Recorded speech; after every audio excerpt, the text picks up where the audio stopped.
Kahit sino man po siya or anong estado niya po sa buhay, kung love mo po yung isang tao, edi siya na po yun. Basta po mabait and God-fearing. Basta mabait at God-fearing, Jillian Ward muling pinakilig ang fans sa kanyang ideal na boyfriend.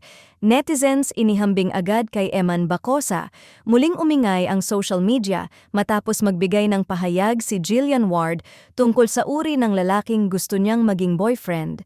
Sa isang panayam, diretsahang sinabi ng aktres na hindi mahalaga sa kanya ang estado ng buhay o kung sino ang isang tao, basta't totoo ang pagmamahal at tama ang intensyon. Ayon kay Jillian, para sa akin naman po, kahit sino man po siya o anuman ang estado niya sa buhay, kung love mo po yung isang tao, edi siya na po yun, 'di ba? Basta po mabait and God-fearing. Isang simpleng pahayag, ngunit agad itong nagpakilig sa kanyang mga tagahanga. Para sa marami, ipinakita ni Jillian ang pagiging grounded at malinaw sa kanyang mga pinahahalagahan pagdating sa pag-ibig, hindi kayamanan, kasikatan o estado sa buhay, kundi kabutihan ng puso at pananampalataya ang kanyang inuuna. Hindi rin nagtagal ay agad inihambing ng netizens ang mga katangiang binanggit ni Jillian kay Eman Bacosa.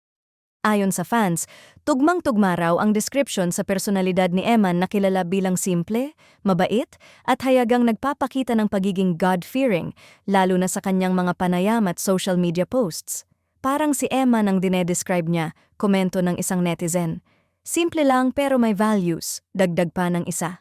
Dahil dito muling nabuhay ang kilig at spekulasyon kung may posibilidad nga bang mauwi sa mas espesyal na relasyon ang madalas na pagkakabit ng pangalan ng dalawa. Sa ngayon, nananatiling bukas sa interpretasyon ang mga pahayag ni Jillian Ward. Ngunit isang bagay ang malinaw, ang kanyang mga sinabi ay muling nagpaalala sa fans na ang tunay na sukatan ng pagmamahal ay ang kabutihan at pananampalataya. At sa mata ng netizens, si Eman Bacosa ang isa sa mga personalidad na agad na pumasok sa larawang iyon.